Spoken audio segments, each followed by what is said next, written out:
अस्सलाम वालेकुम दोस्तों, मैं आपका भाई आपका दोस्त तनवीर लाहौर से।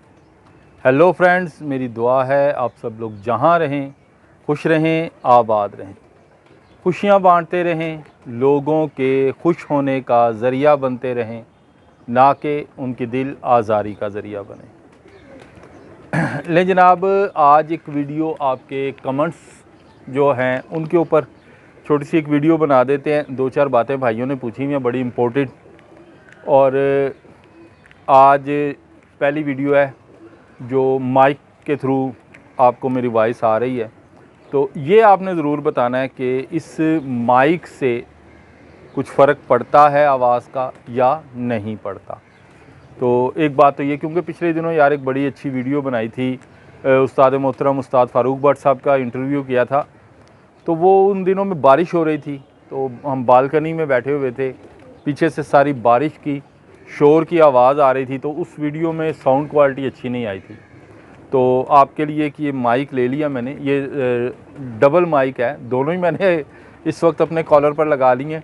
तो इंशाल्लाह अब नेक्स्ट जब भी कहीं कोई उस्ताद साहब कोई टाइम देंगे तो माइक के थ्रू रिकॉर्डिंग होगी। आज आपने एक तो साउंड का बताना है मुझे कि कैसा चल रहा है। लें जी, वीडियो की तरफ चलते हैं और कुछ भाइयों के सवाल हैं जो मैंने लिख लिए हैं। सबसे पहले तो शहजाद साहब हैं जी, और लाहौर से हैं, तो मेरे शहर लाहौर से हैं जी शहजाद साहब।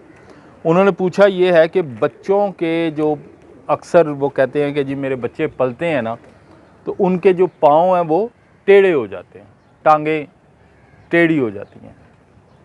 अच्छा यार शहजाद साहब, ज़्यादातर ये देखने में आया है, ज़्यादातर मतलब 90% जो केसेस हैं ना उनमें ये होता है कि जहाँ आपके बच्चे पलते हैं ना, नीचे जो सरफेस है वो ठीक नहीं होता, जगह प्लेन होती है।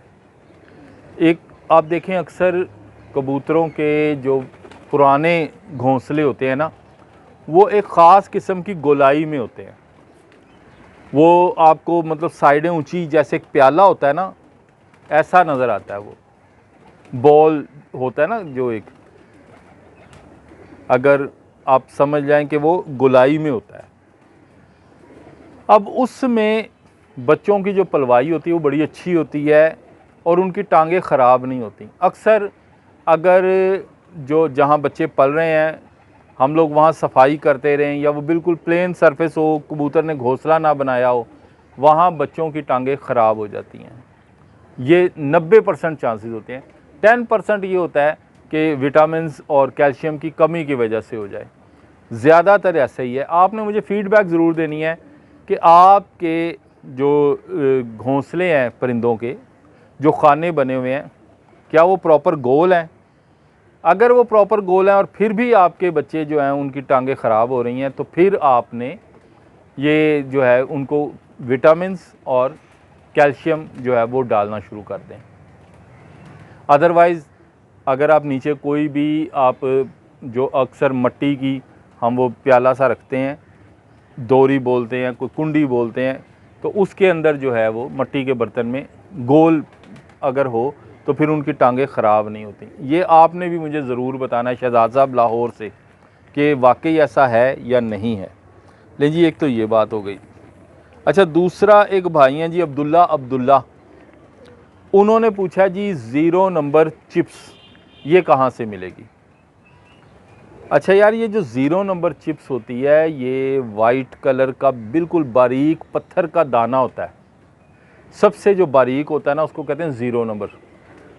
और ये आपको मिलेगा जहाँ से आपको बिल्डिंग मटेरियल मिलता है ना, सीमेंट, रेत, बजरी, ऐसी चीज़ें जहाँ से मिलती हैं, वहाँ पे आप जाएं बिल्डिंग मटेरियल शॉप पर और उन्हें कहें 0 नंबर चिप्स दे दें। वाइट कलर में आपने लेनी है, ये कलरफुल भी होते हैं। अक्सर जो फ़र्श बनते हैं उनमें ये डाली जाती है। और ये एक पत्थर होता है बारीक कुटा हुआ, और ये बेहतरीन सोर्स है कैल्शियम का। कैल्शियम का बेहतरीन सोर्स है ये 0 नंबर चिप्स। तो बिल्डिंग मटेरियल शॉप से आपको मिलेगी जनाब। ये जी अब्दुल्ला थे जनाब, इनको बता दिया। अच्छा, एक है मोहम्मद सलीम साहब, इनका जो है क्वेश्चन वो है इन ब्रीडिंग के बारे में। कि इन ब्रीडिंग के फ़ायदे क्या हैं और नुकसान क्या हैं। और इन्होंने कहा जी इन ब्रीडिंग होती क्या है। अब इन ब्रीडिंग तो पहले ये समझ लें, इन ब्रीड यानी एक ही ब्रीड में रहते हुए बार बार पेयरिंग होना, उसको हम कहते हैं इन ब्रीड, कि ये इन ब्रीड हो गए हैं। मिसाल के तौर पर सियालकोटी परिंदे बटेरे हैं, बटेरा जोड़ा मैं कहीं से ले आया हूँ, मैंने उनको एक खुड्डे में छोड़ दिया, उनके बच्चे निकले, उनके बच्चे आपस में जोड़े हो गए, क्रॉस हो गए, उनके बच्चे निकले, अब वो इन ब्रीड हो रहे हैं, यानी अपनी ही नस्ल के अंदर वो नस्ल चल रही है, उसको कहेंगे इन ब्रीड। एक चीज़ तो ये। अच्छा, अब इसके फ़ायदा तो इसका सिर्फ ये है कि आप एक नस्ल को, एक ब्लड को आप प्रिजर्व, एक कलर को, कुछ भी कह लें, आप उसको प्रिजर्व कर लेते हैं, यानी उसके अंदर कोई और चीज़ नहीं शामिल हुई, वो अपनी नस्ल में ही है, इन ब्रीड है। एक फ़ायदा तो इसका ये है। आपने कहा जिसके नुकसानात, तो नुकसानात इसके बहुत से हैं यार, नुकसानात बहुत सारे हैं। नुकसानात में इसके आप ये देखें कि जब एक ही ब्लड आपस में ही सर्कल करता रहेगा, उसमें ख़राबियाँ पैदा होनी शुरू हो जाएंगी। एकदम से नहीं आती, एक नस्ल, दो नस्ल, तीन नस्ल, कुछ में कुछ ऐसे होते हैं जो 6-7 नस्ल तक चल जाते हैं, उसके बाद ख़राबी आती है, लेकिन ख़राबी आती ज़रूर है। इन ब्रीड के नुकसानात में हड्डी ख़राब होना सबसे पहली बात है। हड्डियाँ ख़राब हो जाएंगी, जोड़ ख़राब हो जाएंगे, कुंदे ख़राब हो जाएंगे, पर अच्छे नहीं निकलेंगे, और आँखों में रोशनी कम होती चली जाएगी, डल होनी शुरू हो जाएंगी। इन ब्रीड के बहुत से नुकसानात हैं। तो इन ब्रीड के ऊपर इंशाल्लाह ये भी बात करेंगे कि यार इन ब्रीड से बेहतर लाइन ब्रीड है। अगर आपने नस्ल प्रिजर्व करनी है तो वो लाइन ब्रीड क्या है, वो इंशाल्लाह आपको नेक्स्ट लाइन ब्रीड के बारे में भी बताएंगे।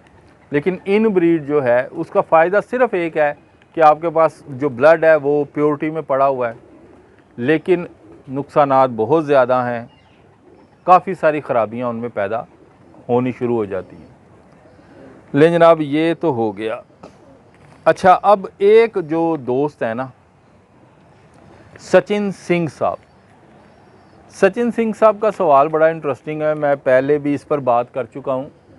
तो अक्सर हमारे कबूतर परवरी में एक इस्तिलाह इस्तेमाल की जाती है, ताव बंद जोड़ा। बहुत से उस्ताद कराम इस चीज़ को इस्तेमाल करते हैं, हम लोग भी अक्सर कह देते हैं यार ये जोड़ा बड़ा ताव बंद है, या पंजाबी में कहें तो यार है बड़ा ता सेट जोड़ा है। तो क्योंकि सचिन सिंह साहब हैं तो मैं उम्मीद करता हूँ पंजाबी ही होंगे हमारी तरह। तो ता सैट जोड़ा जिहड़ा ना, यह गल सिर्फ और सिर्फ इस करके की जाती है कि यार जोड़ा बड़ा चंगा है, ये बच्चे उड़ांदा है, इस करके यह ता सैट जोड़ा है, या ताव बंद जोड़ा जिसको कह देते हैं। कोई मेरी बात से इत्तफाक करे या ना करे, लेकिन यार मैं इस चीज़ को नहीं मानता। ये जो अक्सर हम लोग उस्ताद कराम हमारे कह देते हैं ना कि यार जोड़ा लगाओ, अगर ताव बंद गया तो ठीक है बच्चे उड़ जाएंगे वरना नहीं उड़ेंगे, तो मैं समझता हूँ कि ये एक राह फरार है। ताव बंद समझ लें कि एक नाम दे दिया गया है, अच्छे जोड़े को एक नाम दे दिया है ताव बंद का, अदरवाइज़ ये कुछ नहीं है। क्यों? वो इसलिए कि यार देखो एक नर मादी है, अब उनके बच्चे उड़ रहे हैं, इसका मतलब वो ताव बंद है, ठीक है।